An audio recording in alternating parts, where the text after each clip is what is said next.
Baik para pemirsa, untuk saudaraku yang muslim, Assalamualaikum warahmatullahi wabarakatuh. Untuk saudara-saudaraku yang Nasrani, Shalom. Untuk saudara-saudaraku yang Hindu, Om Swastiastu. Untuk saudara-saudaraku yang Buddha, Namo Buddhaya. Dan yang Konghucu, salam kebajikan. Salam sejahtera untuk kita sekalian. Selamat datang di YouTube Multimedia TV SMK Negeri 3 Merauke. Para pemirsa, saat ini kita akan diskusi bersama dalam acara podcast dengan tema pendidikan bermutu untuk semua. 76 tahun Indonesia sudah merdeka. Tugas pemerintah adalah mencerdaskan kehidupan bangsa. Tapi apakah tugas itu sudah merata untuk seluruh anak yang ada di Indonesia, khususnya di Kabupaten Merauke? Mungkin belum. Tapi ada beberapa praktisi pendidikan yang peduli terhadap anak-anak kita yang terpinggirkan, yang tidak tersentuh pendidikan. Namun kegiatan beliau, rencana beliau yang sudah beliau lakukan, masih banyak juga ada yang pro dengan kontra. Ada yang bertanya, itu program itu arahnya kemana? Program itu berkelanjutan tidak? Apakah program itu hanya sebatas pencitraan? Pertanyaan-pertanyaan seperti ini muncul di media sosial. Jadi pagi ini kami mengundang narasumber. Yang pertama Bapak Aris Untung. Beliau adalah Kapolsek Bupul. Narasumber kedua yaitu Bapak Sergius Womsiwor. Beliau Kepala SMA Negeri 1 Merauke. Yang ketiga, narasumber ketiga Bapak Martin Rumar, Kepala SMK Negeri 3 Merauke. Beliau bertiga punya programnya masing-masing. Nanti kita diskusi. Banyak hal nanti yang kita dapatkan. Semoga kita semua tercerahkan apa yang sudah beliau rencanakan dan sudah beliau lakukan. Untuk yang pertama, selamat pagi Bapak Kapolsek. Selamat pagi. Untuk pertanyaan pertama ini Pak. Ini Bapak kan berseragam polisi. Seharusnya tugas Bapak kan menjaga keamanan di wilayah Polsek Bupul. Tapi ini di media sosial sudah rame. Bapak begitu peduli dengan pendidikan untuk anak-anak di Kampung Tanas, Kampung Kuel yang di wilayah binaan Bapak. Untuk yang pertama mungkin Bapak bisa menceritakan mungkin kondisi wilayah Bupul, baik secara demografi maupun keadaan penduduknya. Sejauh apa sih perjalanan Bupul itu kalau lewat darat dari Merauke sini? Silakan Bapak. Baik, terima kasih. Assalamualaikum warahmatullahi wabarakatuh. Selamat pagi, shalom, salam sejahtera untuk kita semua. Om Swastiastu, Namo Buddhaya. Salam kebajikan. Terima kasih untuk kesempatan yang diberikan kepada saya. Pertama-tama saya mohon izin Bapak Kapolri, Bapak Kapolda Papua, Bapak Kapolres Merauke, mohon izin atas izin pimpinan, saya ingin menyampaikan sesuatu terkait apa yang saya lakukan terkait pendidikan di Kabupaten Merauke. Baik, mungkin sebelumnya saya mungkin ceritakan sedikit tentang kondisi wilayah. Saya sesuai amanah ditugaskan oleh Bapak Kapolda Papua tanggal 17 Februari 2021. Kemudian saya serah terima tanggal 10 Maret dan saya melaksanakan tugas di selaku Kapolsek Bupul pada tanggal 15 Maret tahun 2021. Kemudian ketika saya diberi amanah untuk menjadi Kapolsek di wilayah perbatasan Bupul yang merupakan wilayah perbatasan RI dengan negara PNJ. Kemudian saya berpikir apa yang saya bisa buat untuk masyarakat di sana, apa kira-kira konsep apa yang saya bisa terapkan di sana sehingga saya bisa bermanfaat, bisa berguna, dan kehadiran saya bisa bermanfaat, bisa melaksanakan amanah dan bisa berguna untuk orang banyak. Baik, mungkin pertama saya ketika 3 hari setelah menduduki jabatan sebagai Kapolsek Bupul, Kemudian saya berpikir saya sharing sama yang tiap hari kami kumpul, adik saya Michael Sarawan, beliau salah satu komisioner KPU. Kemudian beliau kita sharing, beliau memberikan ide, saran kira-kira apa program 100 hari ketika saya sebagai, walaupun itu kapasitas saya kecil, mungkin hanya sebagai Kapolsek, tetapi saya harus punya konsep. Kemudian saya mengunjungi, tentu awal saya silaturahmi dengan tokoh masyarakat, tokoh adat. Yang pertama saya datang itu Kampung Kuel. Jarak antara Polsek Bupul, artinya tempat tugas saya, dari ibu kota kabupaten kurang lebih 200 kilo. Kemudian kita dengan kendaraan darat, ya ditempuh dengan waktu kurang lebih 3 jam. Kita lari dengan kecepatan rata-rata, ya lumayan cukup jauh, 3 jam perjalanan itu. Kemudian masuk ke Kampung Kuel itu kan di distrik Eligobel itu ada 3 kampung lokal. 3 kampung lokal yang notabene kampung mayoritas kampung adat, kampung Papua, masyarakat Papua yang ada di sana. Kemudian ketika saya datang, karena saya ini sebelumnya memang saya terkait karakteristik wilayah saya sedikit banyak tahu, karena saya mungkin bukan orang baru di Merauke, bukan orang baru di tanah Papua, karena ini tanah kelahiran saya, tanah kelahiran bapak saya. Kemudian kami saya sudah generasi keempat, Pak, yang dari kakek buyut saya, kakek saya, kemudian bapak, dan sampai ke saya. Saya berpikir karena kenapa saya harus berbuat terkait terlepas daripada hal itu, saya adalah salah satu, bukan saja mereka sebagai masyarakat saya, akan tetapi masyarakat Marin, khususnya masyarakat Papua, khususnya masyarakat Marin yang menjadi penduduk asli di Kabupaten Merauke, adalah saya bagian dari mereka. Karena beberapa tahun lalu saya memang kami diangkat sebagai anak adat, kami dibaptis dan dikukuhkan sebagai dan saya merasa saya bagian. Dorongan daripada itu saya mempunyai tanggung jawab moral. Kenapa? Saya berpikir gini, kenapa buyut saya, kakek saya, lalu bapak saya, mereka begitu hidup damai dan bisa berdampingan, bisa bersaudara, mereka bisa baku sayang sama orang Papua. Kenapa dikala ketika generasi saya kita ada jarak, ada ruang?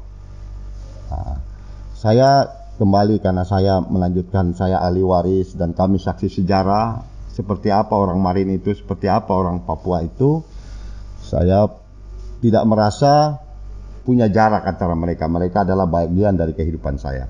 Oleh sebab itu ketika saya masuk sama tokoh adat, tokoh masyarakat di Kampung Kuel yang jaraknya kurang lebih 8 kilo, Pak, dari jalan poros, sehingga memang sedikit terisolir. Jalannya memang udah aspal, tapi jalan itu sudah hampir tertutupi oleh semak, tertutupi oleh onak, rumput, sehingga kita jalan hanya pas-pas saja. Kenapa demikian? Itu menjadi tolak ukur bahwa tempat itu jarang dijamah oleh orang luar karena jaraknya. Kemudian mereka masih trauma dengan kisah lama, karena kampung itu merupakan pelintas batas dan pada tahun 90-an masih terjadi, mereka adalah bagian dari kalau sekarang bilang orang tidak di OTK itu, JPK itu, mungkin karena banyak saudara saya tersentuh dari dulu. Ya, karena image-nya masih pandangan negatif seperti itu. Kalau saya tidak ada berpikir, karena mereka berpikir saya orang, kenapa saya harus berpikir negatif, orang buyut sampai kakek bapak, kemudian kami aman-aman saja kok, kami bagian dari mereka. Mereka bisa membedakan antara saya dengan mungkin saudara lain yang bukan bagian dari mereka. Baik. Kira-kira di Kampung Kuel itu yang jaraknya 8 kilo dari pinggir jalan aspal itu, masuk jalan kaki ke dalam, itu proses pembelajaran sekolah di sana bagaimana, Pak?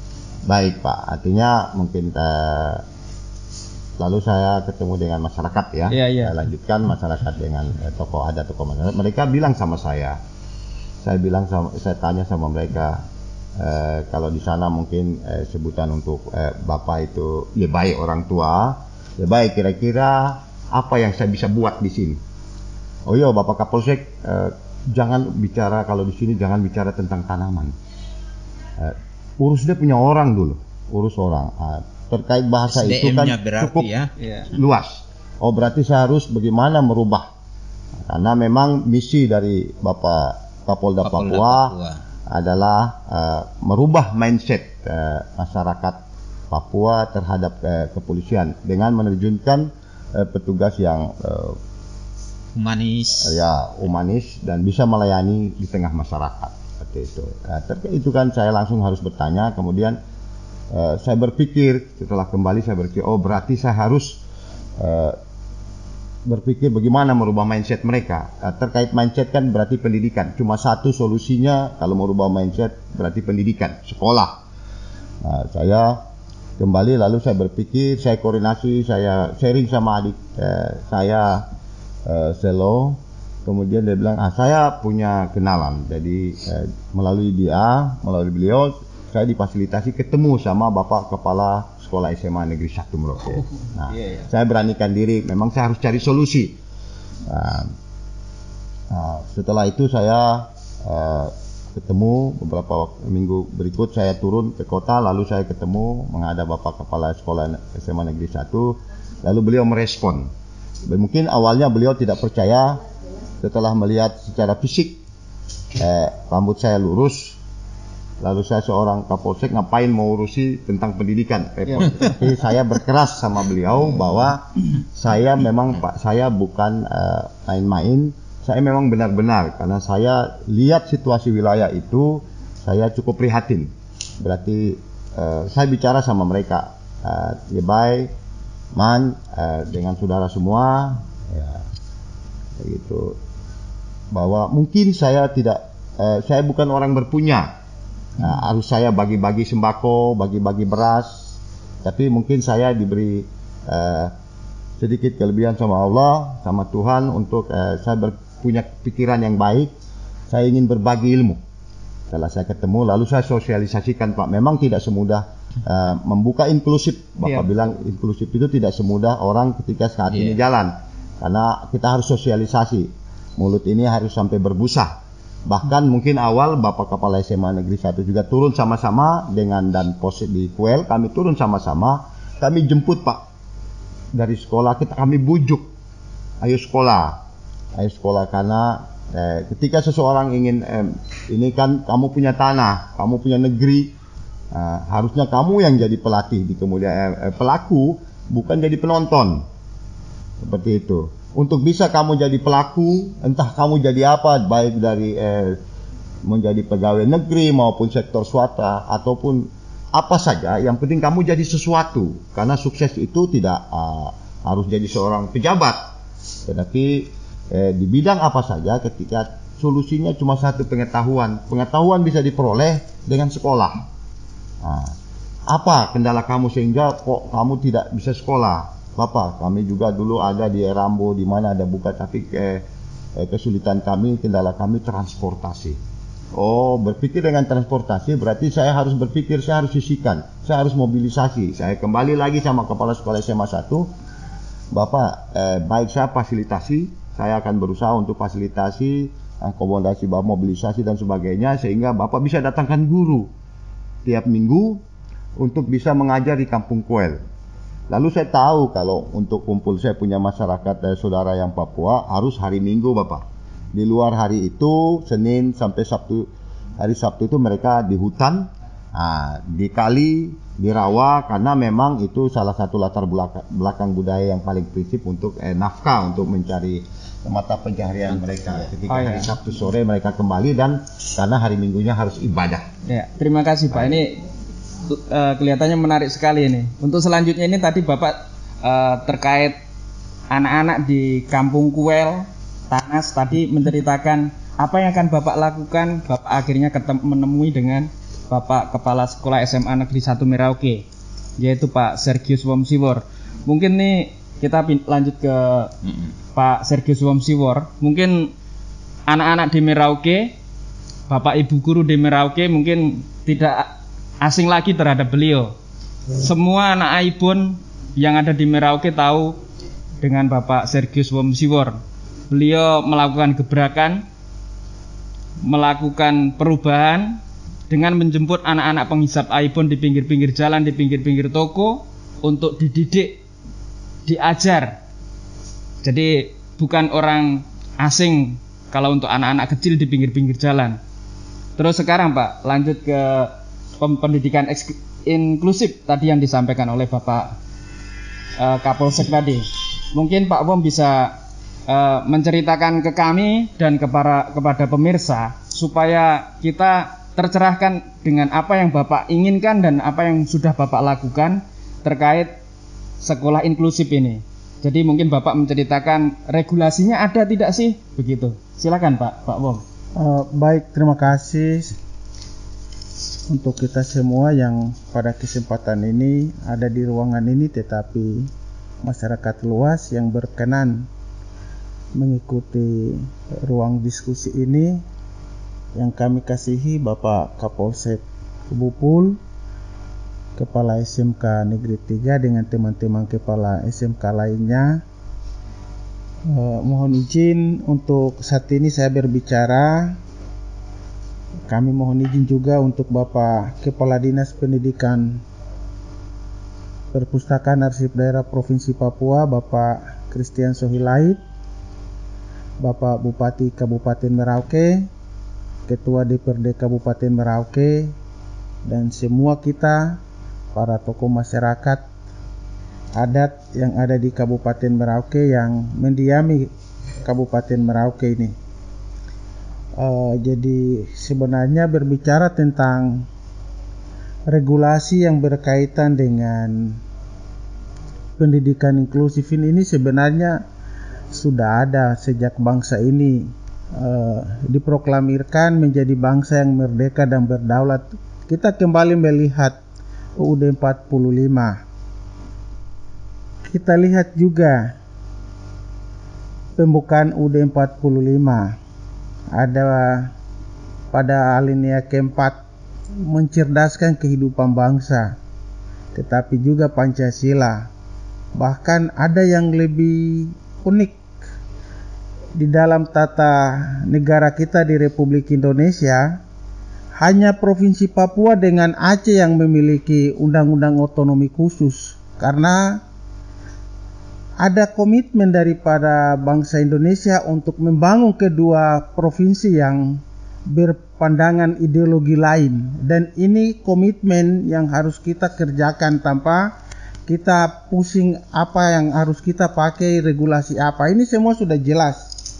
Jadi kalau ada yang bertanya tentang regulasi yang apa yang dipakai untuk yang namanya layanan inklusif ini, ya kita mendoakan mereka, kita mengajak mereka dengan perbuatan baik seperti ini untuk mereka mengerti bahwa berbicara tentang pendidikan inklusif ini bukan hal yang baru.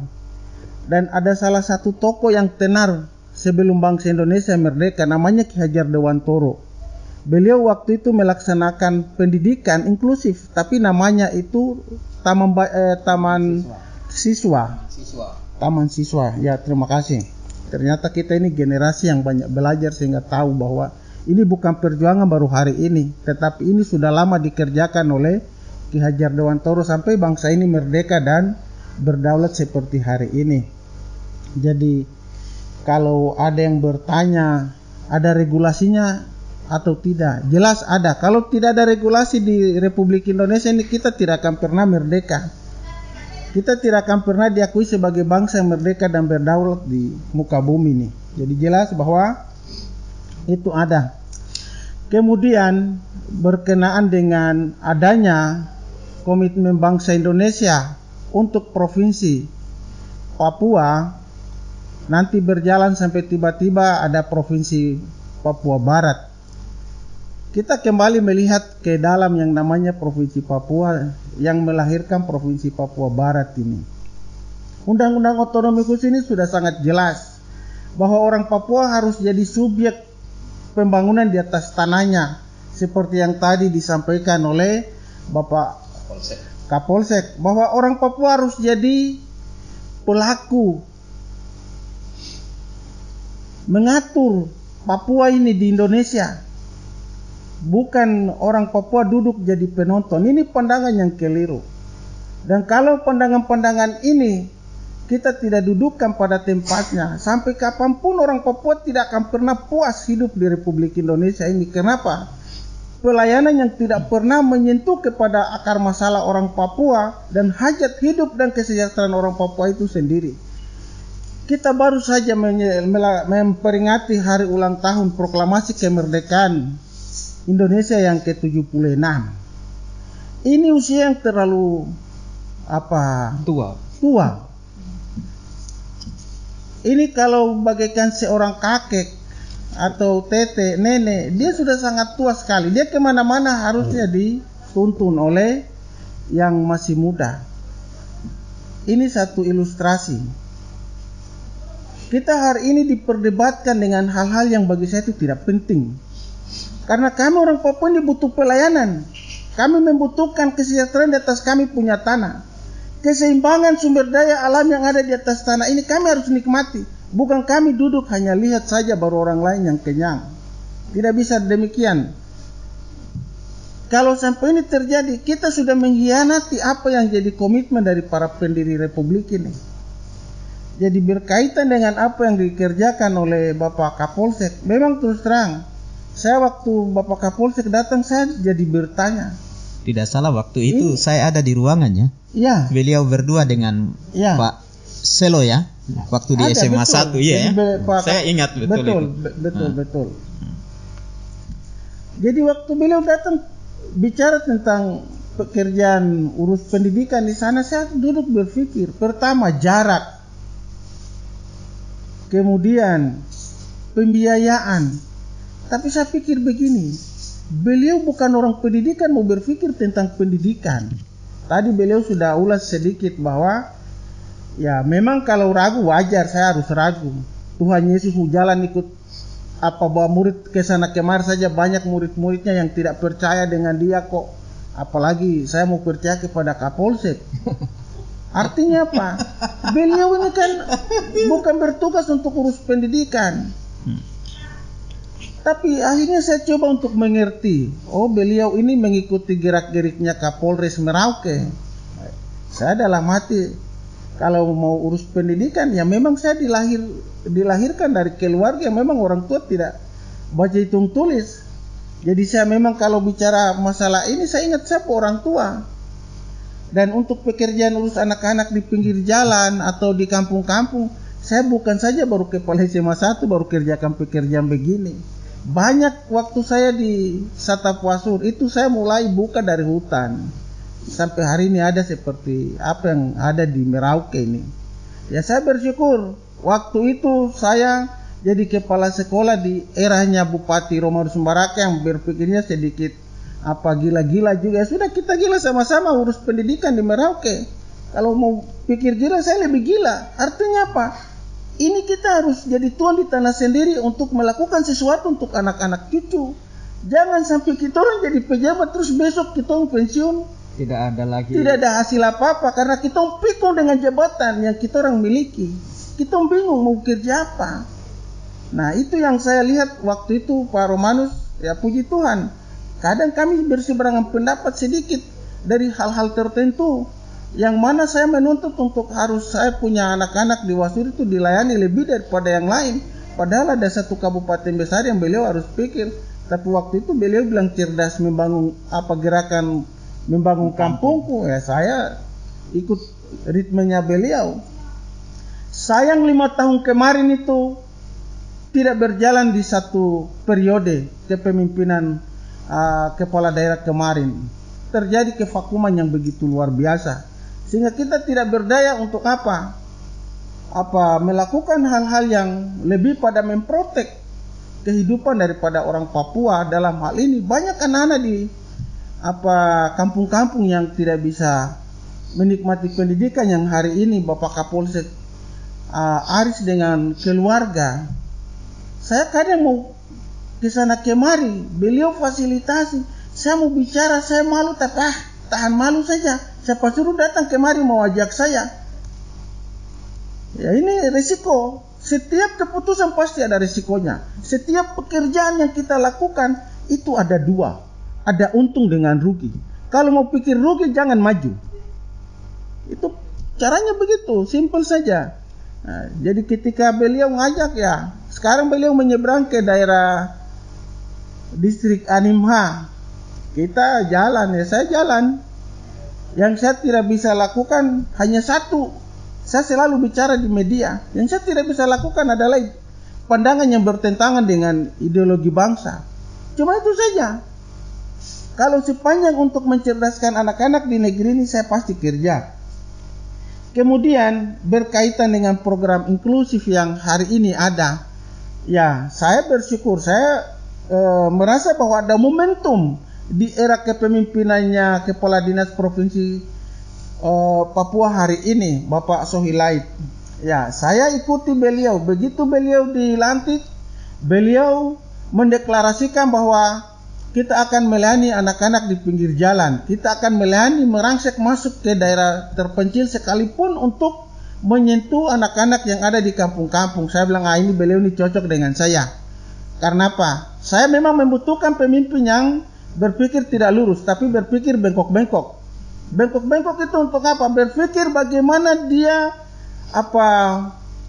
menyentuh permasalahan orang Papua. Sekarang kita mau bicara orang Papua di atas tanah ini, SDM-nya dulu yang kita dahulukan. Kalau SDM-nya bagus, semua yang berkaitan dengan kehidupan di sendi-sendi kehidupan lain dia akan terlayani dengan baik. Saya bersyukur karena hari ini saya punya Kepala Dinas Pendidikan Provinsi yang namanya Bapak Christian Sohilait. Dan beliau membuktikan kapasitas, beliau membuktikan kepeduliannya karena terbentuk di atas tanah ini juga. Dengan saya ikuti profilnya beliau, lama juga hidup dan dibentuk di daerah pedalaman yang begitu sulit. Sehingga mungkin dengan kapasitas beliau, saya berkewajiban untuk tentu mengikuti pergerakannya beliau. Puji Tuhan, tanggal 3 Mei lalu beliau mencanangkan SMA 1 menjadi inklusif, sekolah inklusif. Inklusif itu yang kita pikir bahwa itu binatang yang didatangkan dari luar negeri untuk ada di Indonesia. Inklusif itu pelayanan pendidikan yang diberikan kepada anak-anak yang berkebutuhan khusus. Selama ini orang berpikir, bahkan di kalangan para pendidik, kepala sekolah pun yang ada di Merauke ini, banyak juga yang berpikir bahwa inklusif itu hanya untuk anak-anak yang cacat permanen. Tidak. Yang berkebutuhan khusus adalah mereka yang mengalami sebab musabab dari dalam rumah yang berpengaruh kepada psikologinya sehingga dia tidak bisa mengikuti pendidikan atau kegiatan belajar mengajar dengan gurunya di sekolah dengan baik. Contoh ya, saya kasih contoh yang paling sederhana untuk saya teman-teman praktisi pendidikan, para kepala-kepala sekolah di Indonesia ini. Yang namanya inklusif itu atau anak berkebutuhan khusus adalah anak-anak yang mungkin mengalami keterlambatan di dalam mengikuti pembelajaran. Anak yang tidak bisa ke sekolah karena mungkin dia minder. Anak yang tidak bisa berinteraksi dengan teman satu kelasnya karena ada pengaruh psikologi. Katakan anak itu berasal dari keluarga broken home, itu juga anak berkebutuhan khusus. Di sini diperlukan GPK, bukan gerakan pengacau keamanan di dalam kelas atau sekolah, tetapi guru pendamping khusus. Ini amanat konstitusi kita.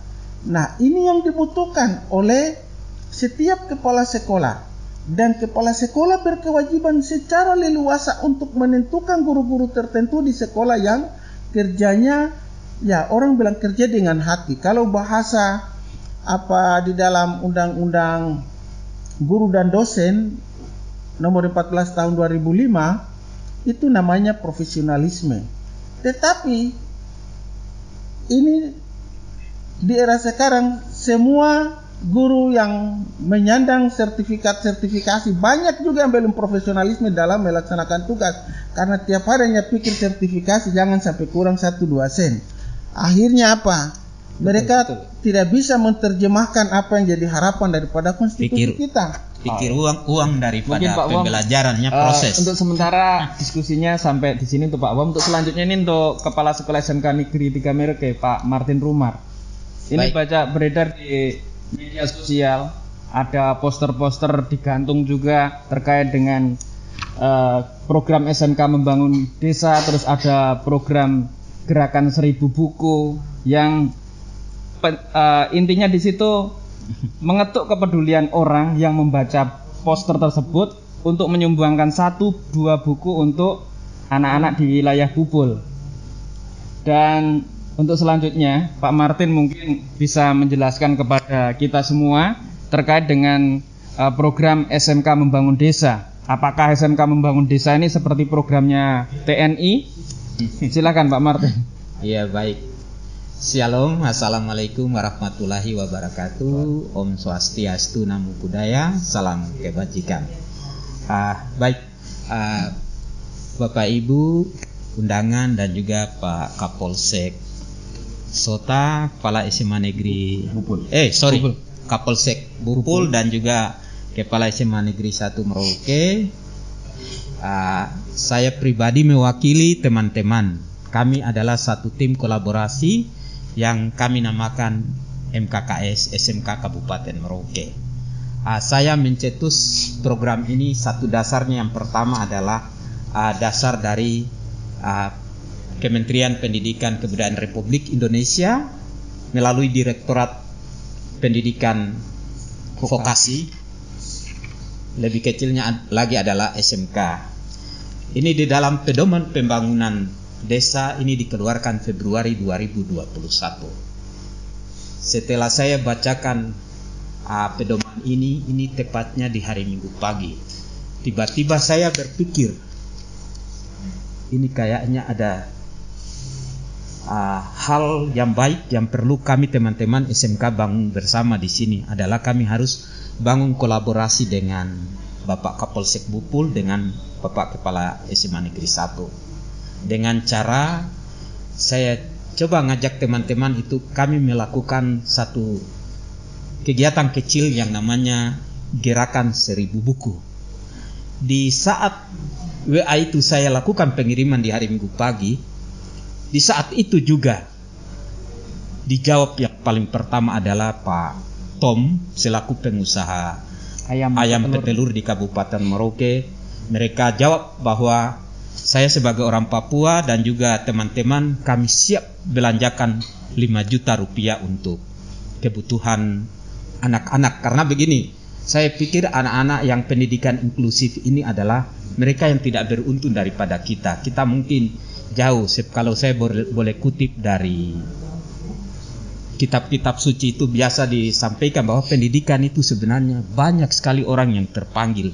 Salah satunya ini kita Bapak Ibu guru semua yang di Kabupaten Merauke, sebenarnya kita sudah terpanggil, tapi hanya 1-2 orang yang terpilih. Salah satunya adalah Kapolsek Bupul yang mau mendidik anak-anak yang begitu terbatas di kampung. Sehingga saya rasa ini perlu apa yang kami ikut perkenalkan kepada masyarakat, sehingga nanti ke depan masyarakat juga di kampung mengenal kami bahwa ternyata SMK juga ada program yang namanya SMK Membangun Desa.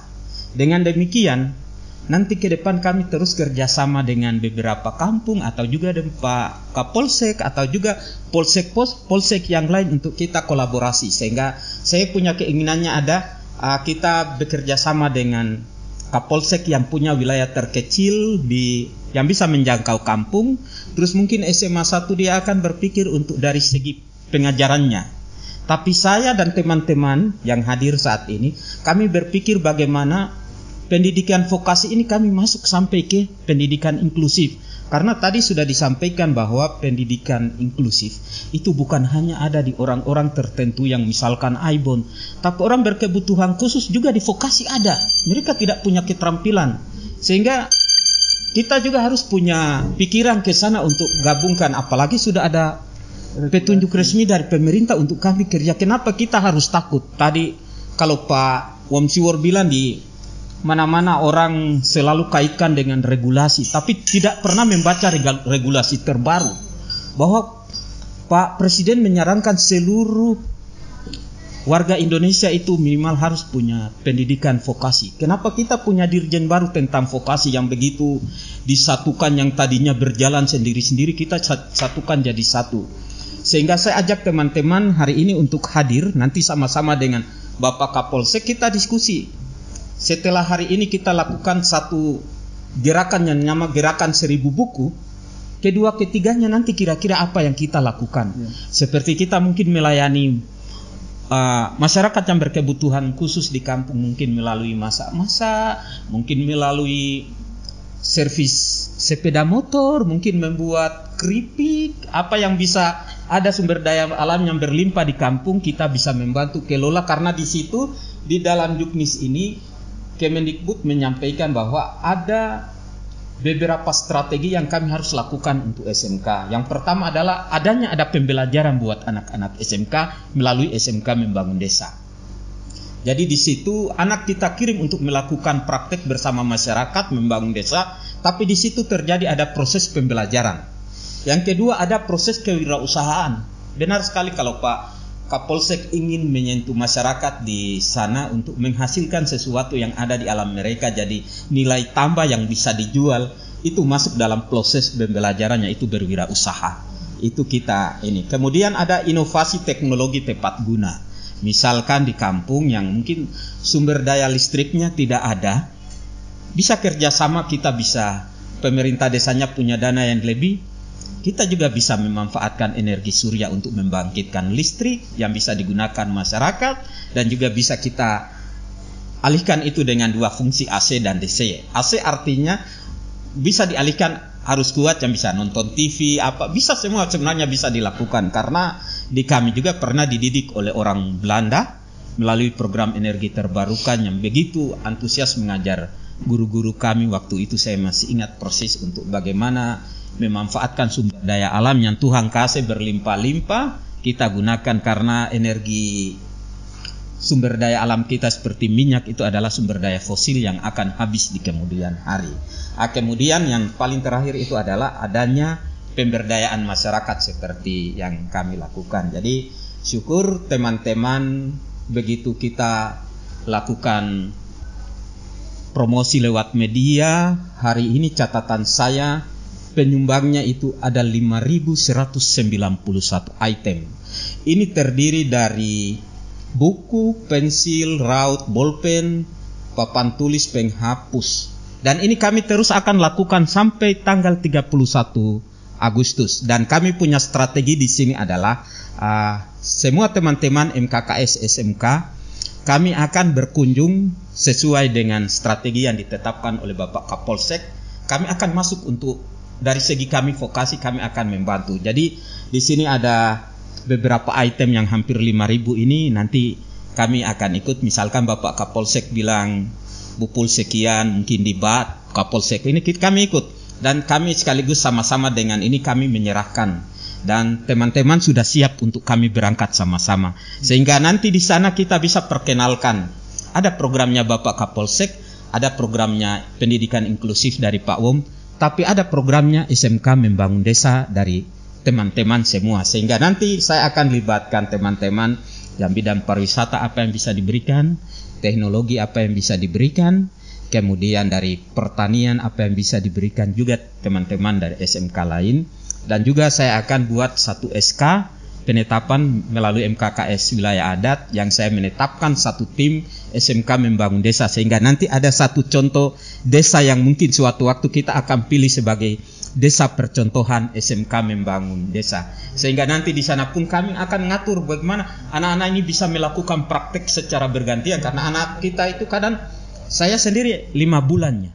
Iya, 5 bulan. Sehingga kalau di sana misalkan ada kepala desa sedang membangun perubahan, anak bangunan bisa tinggal di sana selama 4 bulan. Atau ada membutuhkan instalasi rumah tinggal, anak bisa praktek di sana. Yang penting pemerintah desa bagaimana dia menyiapkan, karena saya pikir desa itu punya dana desa yang jauh lebih besar daripada sekolah. Atau SMK Negeri 2 ada menjahit, memasak. Ketika masyarakat membutuhkan kue-kue yang bisa nilai jualnya tinggi dengan sagu yang ada di kampung, kita libatkan. Atau dari pertanian, kira-kira Kak Polsek kemarin menyatakan bahwa masyarakat membutuhkan kira-kira ahli di bidang perikanan. Karena ada lahan kosong yang kalau bisa itu digali, kemudian dikasih latih untuk bagaimana melayani masyarakat untuk piara ikan yang benar, mulai dari perawatan sampai dengan jual. Saya pikir teman-teman banyak skill. Nanti ini diskusi akan dikembangkan oleh Pak Budi. Mungkin teman-teman juga bisa memberikan pendapat ya. Saya pikir mungkin saya cukup sampai di sini. Terima kasih. Nanti kita akan berkembang. Silakan. Terima kasih Pak Martin. Saya sangat menarik sekali para pemirsa terkait dengan diskusi kita hari ini. Pendidikan bermutu, berkualitas itu untuk semua. Jadi harus semua anak yang di kampung-kampung juga harus merasakan seperti yang dirasakan oleh anak-anak yang di tengah kota. Terus untuk yang terakhir mungkin dari Bapak Kapolsek Bupul, dari Bapak Kepala Sekolah SMA 1 Merauke maupun Bapak Kepala Sekolah SMK Negeri 3 Merauke, bagaimanapun program yang Bapak lakukan saat ini, Pak Wom Siwor dengan program inklusifnya, Pak Martin dengan program SMK Membangun Desa, itu kan banyak hal-hal yang harus membutuhkan dukungan, entah dalam bentuk pembiayaan, transportasi, dan lain sebagainya. Mungkin ada yang bisa disampaikan kepada pemangku kebijakan di Kabupaten Merauke. Kira-kira apa yang Bapak bisa pesankan dari beliau-beliau yang stakeholder di Kabupaten Merauke? Kira-kira apa yang bisa diputuskan dalam bentuk regulasinya kah, dalam bentuk penganggaran APBD-nya? Mungkin silahkan dari Bapak Kapolsek, terus Bapak Wom dan Pak Martin, silahkan. Baik, terima kasih. Terkait pendidikan inklusif yang kami lakukan kurang lebih dari bulan April sampai saat ini, kami sudah mempunyai, yang saya sendiri ikuti, kurang lebih dari 5 pokjar, dan jumlahnya yang mungkin sudah terdata dengan baik kurang lebih 100-an orang. Alhamdulillah kita punya anak-anak sudah daftar di Dapodik itu, saya ikuti di grup itu. Terima kasih untuk Bapak Kepala SMA Negeri 1. Perlu saya sampaikan bahwa kendala tentunya dalam pelaksanaan kegiatan inklusif yang kami lakukan selama ini memang terkendala. Saya bersyukur sekali. Yang pertama saya terima kasih juga untuk Bapak Kepala SMK Negeri 3 karena apa yang beliau lihat, artinya beliau langsung merespon itu. Karena terkait dari 5 pokjar ini kami berupaya dengan kemampuan yang kami miliki di dalam kesejahteraan, kami berusaha untuk melengkapi itu, baik dari mulai alat tulis sampai ke papan tulis dan sebagainya, sampai ke transportasi kami lakukan. Walaupun dengan kehidupan kami dalam kesederhanaan, tapi kami berusaha untuk berbagi dengan saudara yang lain. Artinya kami berbagi bukan karena kami berlebih atau kami mampu, tapi kami ingin berbagi karena memang itu tanggung jawab kami. Terkait pelaksanaan inklusif, memang terkait jarak atau tempuh, salah satunya kendala itu mobilisasi. Kemudian saya juga sudah atas izin Bapak Kapolres Merauke untuk menggunakan kantor lama, kami sudah berusaha pelan-pelan untuk merehab ketika untuk ada ruangan yang digunakan untuk multifungsi ketika dilakukan pelatihan, baik itu mungkin menjahit, perbengkelan dan sebagainya. Mungkin selangkah maju kami mau merehab untuk beberapa kamar dari kantor lama bekas Polsek itu. Pak Kapolres pun izinkan ketika direhab, diperbaiki untuk sebagai tempat akomodasi ketika mungkin instruktur atau pelatihan datang. Saya bersyukur sekali. Jadi saya berharap untuk pimpinan dalam hal ini Bapak Kepala Daerah maupun pejabat baik itu eksekutif, legislatif maupun pihak swasta, khususnya orang yang merasa orang Papua, yang merasa lahir dan besar di sini, mari kita sama-sama punya tanggung jawab. Karena mereka bukan saja kita punya kenalan, bukan saja kita kenal mereka, tapi mereka bagian dari saudara kita yang memang harus kita perhatikan dan kita harus saling membantu. Karena mereka merupakan tanggung jawab moral kita sama-sama. Saya berharap entah itu dialokasikan seperti apa, saya pun itu nanti diatur seperti apa. Saya berharap ada mungkin ada konglomerat atau jutawan dari pihak swasta yang tersentuh hatinya, karena memang keprihatinan itu terjadi, bukan rekayasa, bukan kami buat-buat. Silakan nanti mau turun sendiri silakan. Nah, saya berterima kasih didampingi oleh Bapak Kepala SMA Negeri 1, SMK Negeri 2 dan SMA Negeri 3. Karena begini Pak, karena mungkin perlu saya tambahkan sedikit bahwa selain kita melaksanakan pendidikan inklusif, saya ada beberapa anak yang karena ketidakmampuan orang tua lalu putus sekolah di SMK. Lalu saya tanya lagi kepada SMA 1, kami koordinasi, terjawablah terima kasih Ibu Kepala SMK Negeri 2 sebanyak 3 orang anak yang ditampung oleh Ibu Kepala SMK Negeri 2 untuk melanjutkan karena putus di kelas 3. Sangat disayangkan karena ketidakmampuan. Saya tidak bisa berbicara, tetapi saya mengeluarkan amarah saya dalam bentuk yang positif saja. Karena itu satu kemarahan kalau seorang anak yang notabene anak Papua lalu putus. Karena kita tahu sama-sama ini otonomi khusus. Tentu baik dari segi anggaran maupun sebagainya tetap tentunya diperlakukan secara khusus. Tapi kenapa? Nah, itu nanti menjadi PR untuk kita semua. Itu terjadi, bukan rekayasa. Sekarang mereka ada di SMK Negeri 2. Kemudian ada lagi anak asuh saya sama Bapak Womsior yang saat ini sedang di asrama PLI di Jayapura. Itu ya Maria Ungkujai, karena orang tuanya datang langsung ke kami melalui Bapak, kami duduk, orang tuanya dengan air mata bahwa kepingin anaknya itu menjadi sarjana. Awal mungkin saya berpikir nanti saya tampung saja dia, saya siap, saya kasih tinggal di rumah atau dia dipekerjakan di SMA Negeri 1, karena di Unmus kan untuk anak marin dari mulai daftar sampai wisuda tidak perlu biaya. Mungkin saya perlu carikan dia mobilisasi, kemudian saya biayai kebutuhannya untuk makan dan sebagainya. Akan tetapi mungkin Tuhan Allah punya rencana lain. Beliau melalui PLI, dia lulus, kemudian sekarang dalam pembinaan di asrama PLI di Jayapura. Saya bersyukur sekali dalam 2 bulan saya masuk keluar kuel secara intens.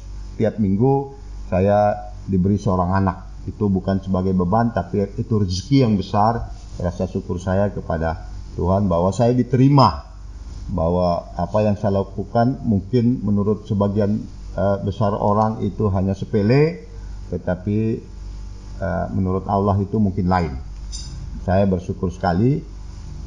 Kemudian terima kasih Bapak Kepala SMK Negeri 3 dengan Bapak Kepala SMK Negeri yang lain. Memang saya sempat bilang sama Bapak Womsior, ide beliau itu brilian sekali. Bukan saya memuji karena saya dekat dengan beliau. Kenapa? Karena saya yang bukan orang pendidikan, kebetulan saya diberi kesempatan karena saya juga latar belakang orang tua tani dan tidak mampu. Setelah saya jadi polisi ketika umur 40, saya masih kesempatan diberi rezeki untuk kuliah. Saya S1 hukum. Saya bersyukur dengan itu masih diberikan, karena saya dalam pikiran saya bahwa Allah itu memuliakan orang yang berilmu, bukan berpangkat atau mungkin berharta.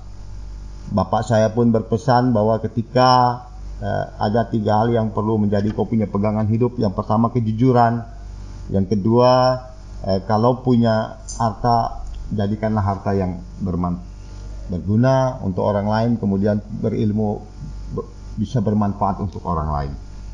Itu yang menjadi pesan orang tua saya. Kemudian saya termotivasi sekali dengan Bapak Kepala SMK Negeri 3. Saya tantang Bapak kalau bisa kumpul kepala-kepala SMK. Karena atas izin Bapak Kapolres, mudah-mudahan konsep saya berikut, saya mau jadikan Polsek Bupul itu sebagai balai latihan kerja nyata untuk wilayah distrik Eligobel, Muting dan Ulilin. Kenapa? Saya sangat optimis sekali karena kultur tanah, contoh saja kultur tanah di sana, mereka harus tanam sayur susah di sana. Sementara perusahaan yang ada 2 itu butuh untuk konsumsi itu. Kenapa tidak kita Bapak buat di hidroponik percontohan di wilayah di area di Bupul itu sangat memungkinkan, karena saya lihat ada keponakan saya bikin, saya sangat tertarik sekali dengan biaya yang kecil tapi menghasilkan yang sangat baik. Kemudian di belakang Polsek itu wilayah masih tersisa kurang lebih 4 hektar. Kenapa tidak kita gali kolam ikan? Saya sudah minta sama salah satu general manager dari perusahaan APM itu, dan beliau sangat merespon. Pak, galikan kolam ikan, belakangnya kita bikin tanggul, kemudian kita bagaimana bikin desain dia sebagai bisa percontohan bagaimana untuk meningkatkan ekonomi masyarakat ini, bukan hanya anak putus sekolah. Karena vokasi ini ternyata memang ada kaitan luar biasa, ada kaitannya dengan saya jadi memahami, saya kadang lucu juga terasa sama diri, kenapa saya kok berpikirnya tentang pendidikan, karena saya tanya sama Bapak Wong, Bapak hanya tahu, Bapak brilian, luar biasa Bapak. Mungkin selama ini yang kami rasakan hanya meluluskan SMA, merasa hebat, meluluskan 300 orang. Tapi setelah saya satu kali ikut diundang oleh Bapak Wong Cior, ketika launching inklusif SMA 1, dari beberapa 300 orang yang lulus, tidak sampai 100 yang melanjutkan di perguruan tinggi. Saya berpikir Bapak ini luar biasa, Bapak ini brilian. Kenapa? Bapak tidak hanya hebat meluluskan anak-anak sekolah, tetapi berpikir setelah lulus ini mereka jadi apa? Karena dari 300 yang lulus yang saya dengar itu tidak sampai 50% yang melanjutkan kuliah dengan berbagai kendala tentu. Lalu kalau mereka Bapak MOU dengan vokasi, berarti life skill. Mereka harus setiap anak yang pendidikan umum, harus setiap anak yang lulus SMA dan sederajat harus dibekali dengan keterampilan yang sesuai dengan bakat dan minat. Kenapa? Kalau dia dengan segala keterbatasan dan ketidakmampuan, dengan segala kendala dia tidak bisa melanjutkan, berarti salah satu solusi dia harus bekerja. Baik dia mungkin wirausaha, dia buka bengkel dan sebagainya, jadi penjahit dan wira swasta dan sebagainya, atau dia bekerja di sektor swasta. Itu satu-satunya jalan. Berarti semua anak yang lulus dari menengah umum, dia harus memiliki sertifikat, dia harus memiliki keahlian khusus sesuai dengan bakat dan minat. Oleh sebab itu, tidak hanya itu, untuk bisa masyarakat maju, tidak hanya kita retorika bicara. Saya tantang kepala-kepala SMK yang ada di sini, saya bilang Bapak Wong, mari Bapak dorang datang lihat di Bupul, kita jadikan, kita desain dengan, dan tidak perlu terlalu yang mewah, tetapi sesuatu yang bermanfaat. Kita desain menjadi pilot project, menjadi percontohan bahwa Polsek Bupul, saya sangat ambisi, saya sangat optimis ya, artinya tentu dengan yang positif, bahwa saya yakin dengan bekerja sama dengan kepala-kepala SMK, selain inklusif yang sudah pasti jalan, insya Allah baik, mungkin dia bisa berkembang menjadi tempat latihan kerja nyata, sehingga karena di sana kendala jauhnya dari kota, sehingga itu sangat penting untuk suatu tempat yang wadah digunakan untuk pelatihan kerja. Itu yang saya punya mimpi berikut. Saya berharap, karena memang terima kasih untuk General Manager dari perusahaan, beliau juga sudah datang kepada saya, beliau minta terkait dana TESAR dari perusahaan, beliau minta, saya sudah laporkan ke Bapak Kepala Semensa untuk buat profil tentang inklusif itu apa, sehingga diajukan untuk tahun depan. Mungkin saya bilang ajukan saja Bapak terkait sampai ke beasiswa saya punya anak-anak ini, karena memang ada kewajiban-kewajiban dari sektor swasta yang harus dipenuhi menurut aturan, sehingga bisa bermanfaat untuk kita punya anak-anak Papua. Terkait saya cinta sama anak Papua, maaf istri saya pun sempat cemburu. Kenapa kok Bapak kalau sama orang Papua kok begitu? Saya bilang minta maaf. Yang pertama, kau sendiri peranakan orang Papua. Kalau saya tidak cinta, saya tidak mungkin menikah sama orang yang keturunan Papua. Terkait itu saya tidak bisa menjelaskan dengan bahasa, karena saya rasakan dalam perjalanan hidup saya sampai hari ini saya jadi Kapolsek pun itu karena orang tua saya yang yang jelas punya suku Papua. Saya terima kasih sama ini, terima kasih Bapak Alfon Umbora. Beliau sebagai orang tua saya yang sampai hari ini beliau mengawal saya sampai duduk menjadi Kapolsek Bupul. Kemudian terima kasih Bapak Kapiar karena cinta kasihnya hari ini saya ada di sini. Terima kasih. Baik Bapak Kapolsek Bubuk, Bapak Aris Untung. Tadi ada poin yang sangat keren sekali para pemirsa. Dalam waktu 4 bulan mulai bulan April, Bapak Kapolsek ini bisa menjaring 100 siswa yang terbagi dalam 5 kelompok belajar. Ini keren sekali. Dalam waktu 4 bulan bisa mencari anak dan mengumpulkan dan dididik di bawah bimbingan dari Bapak Sergius Womsiwor di program inklusifnya. Semoga ke depan masih banyak Bapak Aris Untung yang lain, mungkin Bapak Kapolsek-Kapolsek yang lain bisa membuka diri terhadap program Kurik, pendidikan. ya. Kayaknya Kurik juga. Semoga untuk yang Kapolsek yang lain bisa lebih dari programnya Bapak Aris Untung Kapolsek Bubul. Untuk selanjutnya mungkin Pak Wom yang punya program inklusif, mungkin ada pesan untuk Pak Bupati kah, para anggota dewan, silahkan. Terima kasih Mas. Saya mungkin mempertegas penjelasan 100 tadi itu baru 1 titik. Oh, 1 titik? Iya. Keren. Ya. Jadi datanya setiap hari ada. Jadi 100 yang tadi itu baru 1 kelompok belajar. Ya. Yang berikut nanti datanya akan kami publikasikan karena data ini dia harus masuk ke Ketua MKKS SMK. Karena yang nanti ini, jadi memang masyarakat di Batu itu mereka ada tunggu kepala SMK, Ketua MKKS. Saya bilang tunggu nanti pasti beliau datang. Karena beliau juga orang hidup di pinggir pantai sama dengan saya. Kami dilatih sama-sama oleh orang tua untuk menghitung ombak supaya tidak pecah di dalam perahu. Begitu. Artinya ini ada komitmen misi kemanusiaan dan kami hari ini izin teman-teman kami duduk bicara ini karena teman-teman memberikan support. Kalau tidak kami tidak bisa duduk seperti ini. Jadi, nah berkaitan dengan apa ada sedikit penjelasan Mas supaya publik ini mengerti. Saya pikir kalau pertanyaan-pertanyaan apa dari kaum awam bukan orang pendidikan itu kita maklumi, tapi yang kadang membuat pernyataan atau apa penjelasan menurut mereka punya jalan pikiran adalah rata-rata orang yang berpendidikan sarjana pendidikan, tapi sayang juga mereka kadang kurang mengerti. Tapi ya kita maklumi karena semakin banyak orang bisa berbicara di luar daripada konteks formal reguler itu orang yang kita yang hari ini ada duduk karena kita sedikit berpikir bertolak belakang dengan hal-hal yang sifatnya umum. Jadi inklusif itu kan ada inklusif formal dan inklusif non formal. Nah hari ini saya melihat peluang bahwa apa yang dilakukan Kapolsek Bupul ini memang sedikit menantang. Jadi saya bilang wah ini beliau menantang saya untuk kita berpikir, tapi ya menantang dalam arti positif.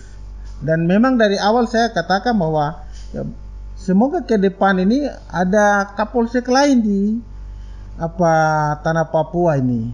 Karena di pihak kepolisian atau jajaran Polri ada program yang namanya polisi mengajar ke sekolah. Ya. Dan terima kasih banyak untuk Bapak Kapolda Provinsi Papua, Bapak Wakapolda, Bapak Kapolres Merauke. Ya.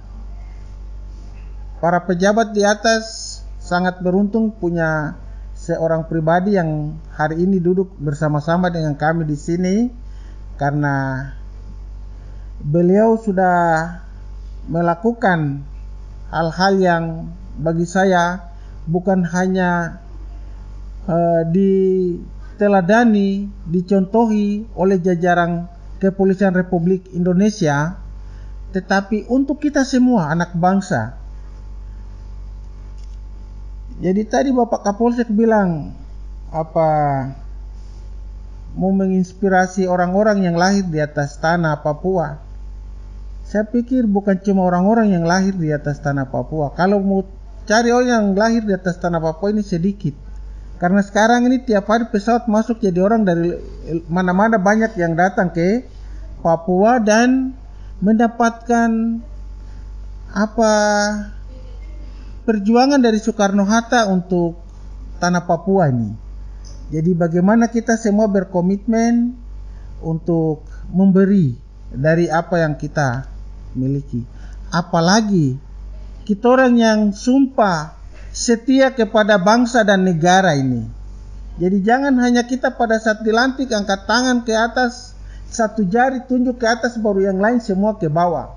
Nah ini yang kadang bikin sampai kita lupa kita sumpah. Jadi angkat tangan tuh mungkin semua 5 jari ini ke atas. Karena apa? Saya pikir kalau Papua ini dibangun dengan sistem yang kerja gotong royong, pasti kami orang Papua yang selama ini kemajuan yang kami tidak raih ini akan kami juga raih. Jadi saya mau pesan ke para pejabat di atas tanah Papua, khususnya di Merauke ini saya memberi penjelasan sedikit untuk para pejabat di Merauke. Jangan sampai salah paham berkaitan dengan SMA SMK ke provinsi ini. Karena ada regulasi dari gubernur yang mengisyaratkan untuk sebagian kewenangan diserahkan ke provinsi, tetapi masih ada pembiayaan dan lain-lain yang ada di kabupaten. Ini pekerjaan beratnya kepala daerah hari ini, Pak Bupati. Ini harus diproteksi benar supaya ke depan ada pembiayaan dari kabupaten ke dunia pendidikan, mulai dari PAUD, TK, SD, SMP, baik SMP, SMA, SMK, baik formal maupun non formal. Semoga apa yang dikerjakan oleh pihak kepolisian berkolaborasi dengan dunia pendidikan menginspirasi kita semua berpikir untuk bagaimana tim kerja ini kita buat dia jadi solid. Mari kita rubah dunia pendidikan, rubah suasana pelayanan yang ada di Kabupaten Merauke ini melalui dunia pendidikan dengan apa yang telah diprakarsai oleh Kapolsek Bupul. Hari ini ada lagi Kapolsek Kurik yang membawahi beberapa wilayah di sana.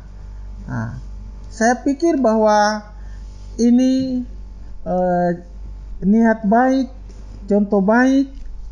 Mudah-mudahan bukan cuma 2 Kapolsek, tetapi kalau bisa dengan cara kerja Bapak Kapolres Merauke ini menginspirasi semua para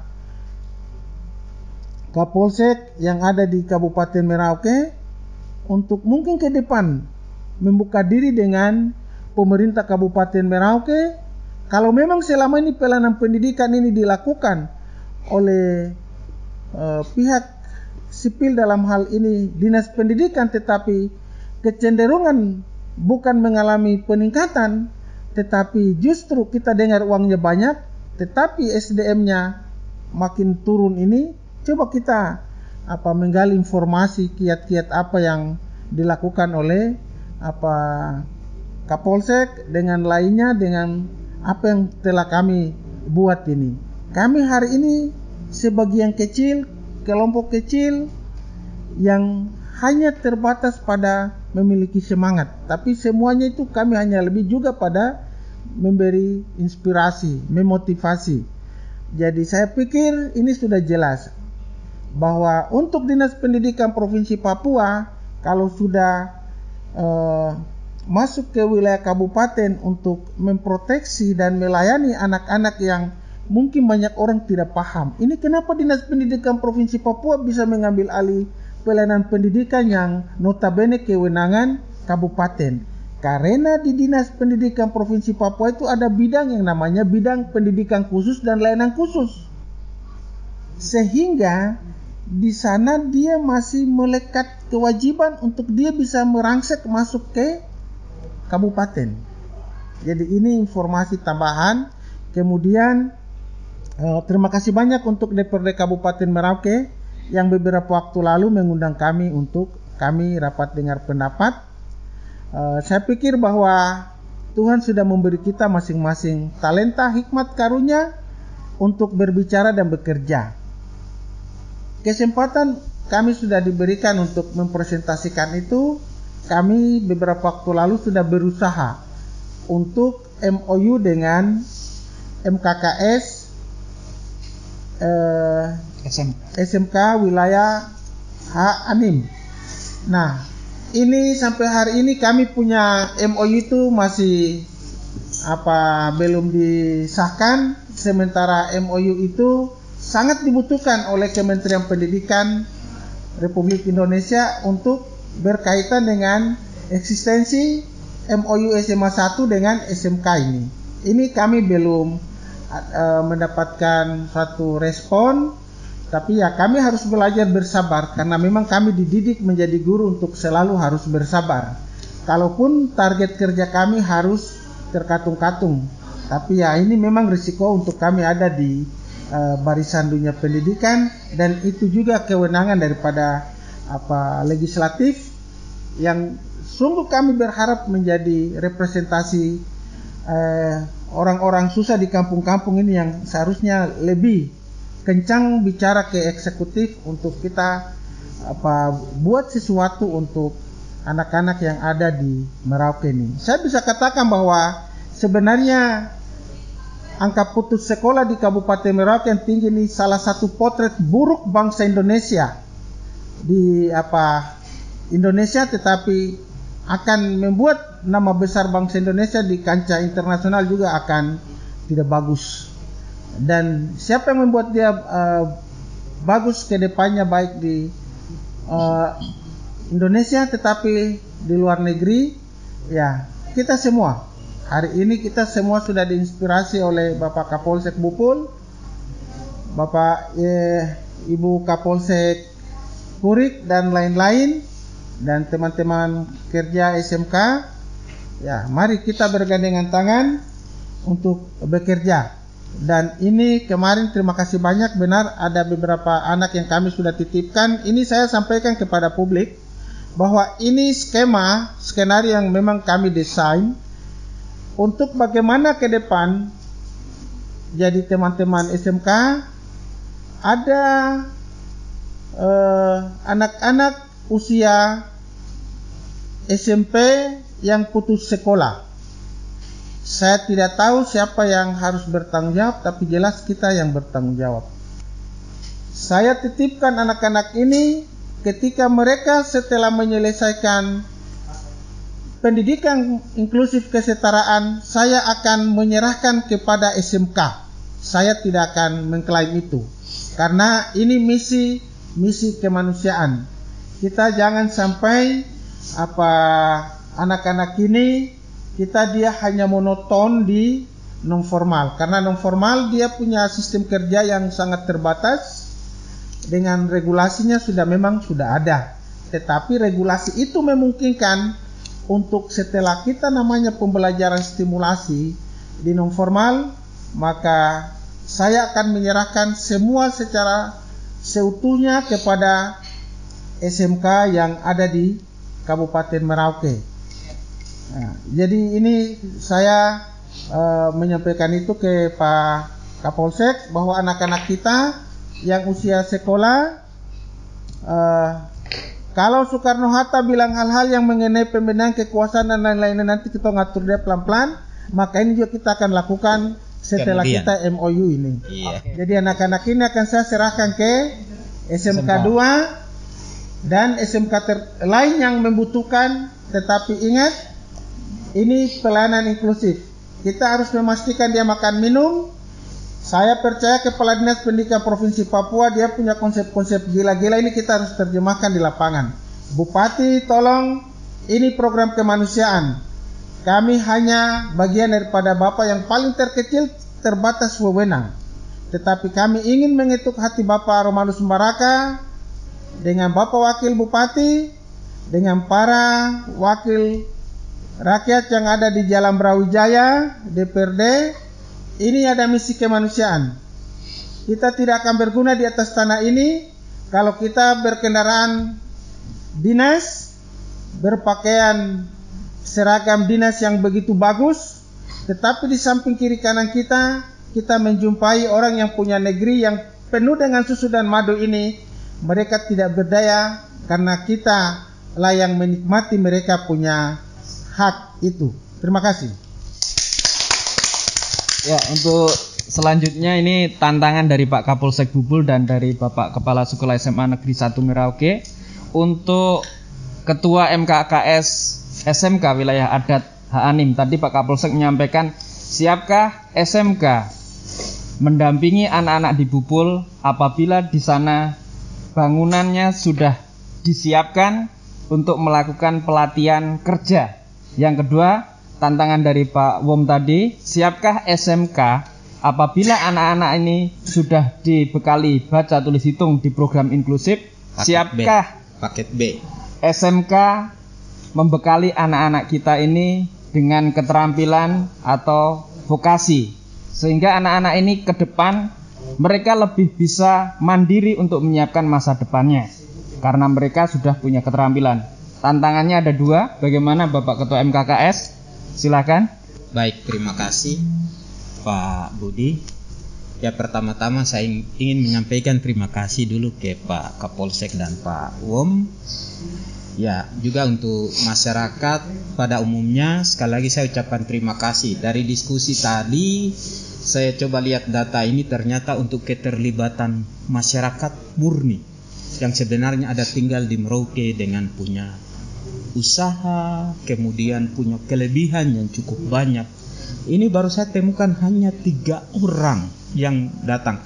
Salah satunya adalah kelompok peternak ayam, tapi di sini juga ada Bapak Haji Samsudi, yang notabene adalah anggota DPR Kabupaten Merauke. Dia menyumbangkan 100 buku tulis. Ini luar biasa. Bayangkan kalau anggota DPR yang lain ikut terketuk hati. Ini kalau cuma 100 buku itu mungkin cuma berapa ratus ribu, 100 atau 200 dari sekian berkat yang mereka terima. Oleh sebab itu saya ajak sekali lagi Bapak Ibu masyarakat yang ada di Merauke, jangan takut untuk memberi. Karena ketika kita takut untuk memberi, maka Tuhan pun akan takut untuk memberikan berkat untuk kita. Itu yang perlu kita harus pahami bersama, karena program ini adalah benar-benar murni. Teman-teman dari SMK, kami tidak ambil keuntungan apapun dari program ini, malah kami keluarkan dari saku kami masing-masing untuk ikut mendukung. Karena sampai hari ini yang cukup memberi bantuan ini adalah Bapak Ibu Kepala Sekolah SMK, Bapak Ibu guru semuanya datang tiap hari, bahkan alumni yang baru lulus tahun kemarin pun sudah datang memberikan. Jadi bantuan untuk menyentuh masyarakat Merauke, saya pikir belum saya ajak seperti kata yang tadi saya bilang. Jangan pernah takut untuk memberi. Ingat janji Ishak Samuel Keynes di Papua ketika ada di tanah ini, bahwa bagaimana Pak Om? Janji Tuhan.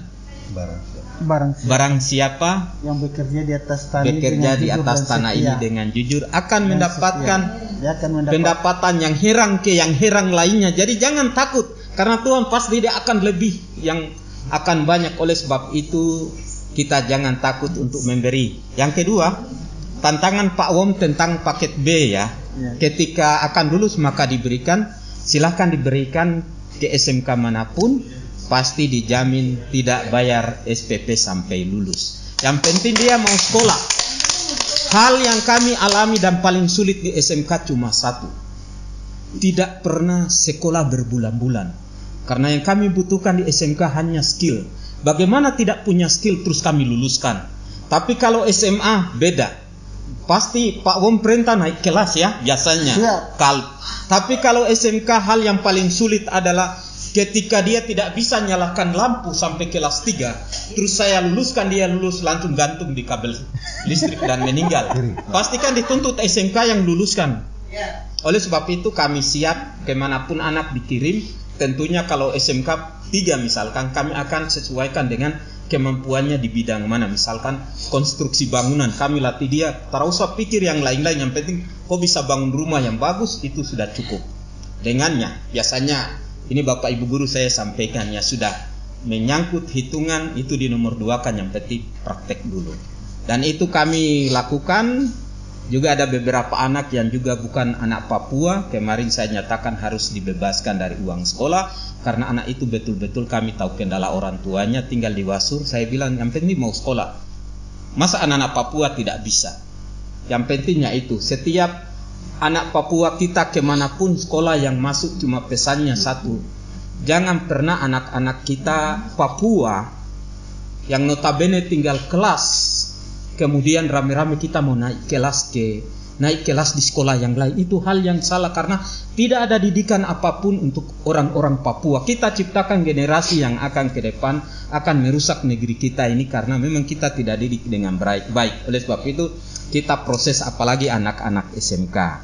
Nah, kemudian Bapak Kapolsek Bupul, kami teman-teman sudah sepakat, apapun programnya kami masih ada punya waktu, ada kesempatan, pasti kami juga akan mendukung dengan keterampilan yang kami miliki masing-masing.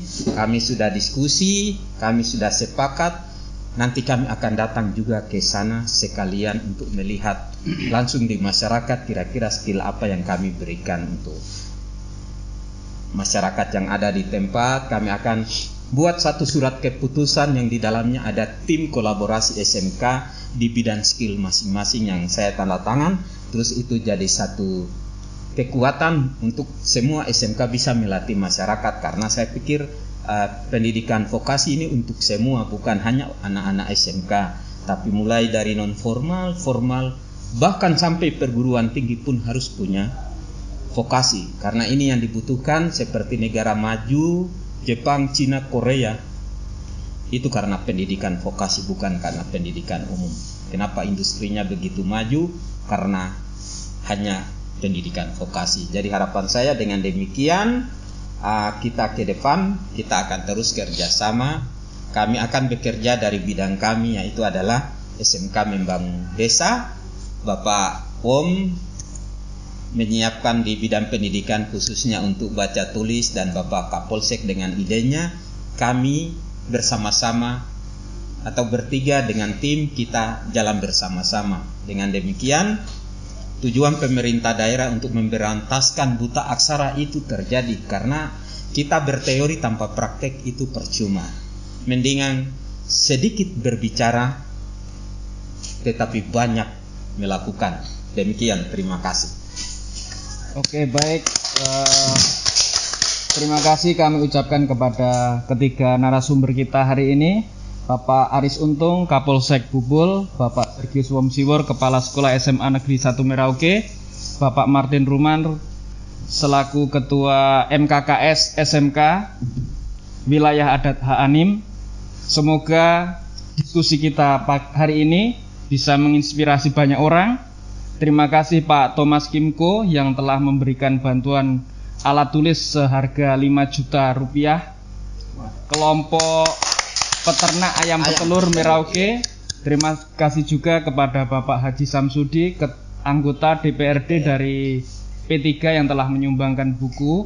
Terus Pak Dani, Pak Dani juga dari sayap masyarakat yang tinggal di sayap 1. Terima kasih atas bantuan bukunya, dan anak-anak alumni SMK 3 dan Bapak Ibu guru, kepala sekolah SMK dan semua pihak yang telah mengulurkan tangan untuk membantu. Pak Budi, ada kepala sekolah yang mau sumbang beras 100 kilo. Oh iya. Itu beliau ada duduk di depan saya, Ibu Haryati. Ya, nanti Ibu Haryati, Kepala Sekolah SMK Negeri 1 Kumbi, mungkin itu kayaknya beras kintal, produk SMK ya.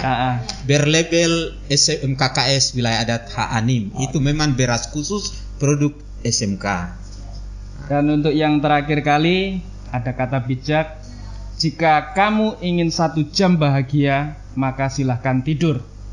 Jika kamu ingin 1 hari bahagia, maka silahkan lakukanlah hobimu, mancing, berburu, dan lain sebagainya. Tapi jika kamu ingin bahagia selamanya, silahkan bantu sesamamu.